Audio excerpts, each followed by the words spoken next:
Book 13 of the Odyssey raises some interesting and perhaps troubling questions about the freedom of the characters and about their relationship to the gods. By the end of Book 13, we see the Phaiakians punished for helping Odysseus, and we see King Alcinous vow never to help travelers again. Why does this happen? The first thing to note is that back in Book 5, Zeus decides that Odysseus must go to the island of the Phaiakians on his way home so that he can receive help and riches from them. He calls the Phaiakians his kinsmen, and indeed they seem to have had a special devotion to Zeus. Moreover, the Phaiakians are widely known for their hospitality, a quality which might stem from their being kinsmen of Zeus, who is the patron of Xenia, or hospitality.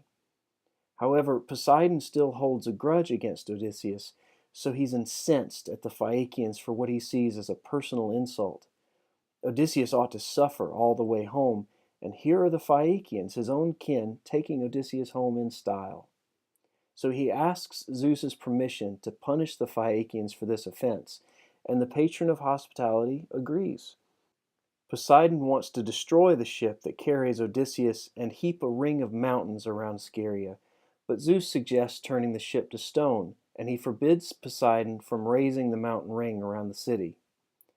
The second thing to note is that the Phaiakians have already been warned by a prophecy that if they continue to help travelers, one of their ships will come to grief and mountains will surround their city. And when Alcinous sees the ship turned to stone in the harbor, he immediately decrees that the Phaiakians will no longer carry travelers in their ships. Then he and his people offer sacrifices to Poseidon. Why does this happen? We can't say with certainty that Zeus knows what will happen to the Phaiakians when he sends Odysseus to them, but it's reasonable to assume that he does. He seems to know about the prophecy, and he certainly knows about Poseidon's grudge against Odysseus.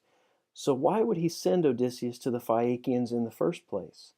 There are plenty of other ways in which Zeus could have returned Odysseus to Ithaca, so readers might be forgiven for wondering whether or not Zeus has intended all along for this to happen.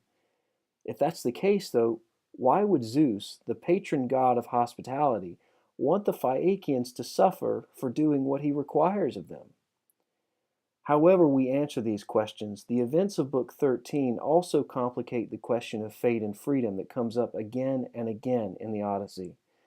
The Phaiakians seem to make their own choices. They freely help Odysseus, and after their ship is turned to stone, they choose to stop helping travelers. But their freedom to choose seems to have little bearing on their actual fate. That is ultimately in the hands of Zeus.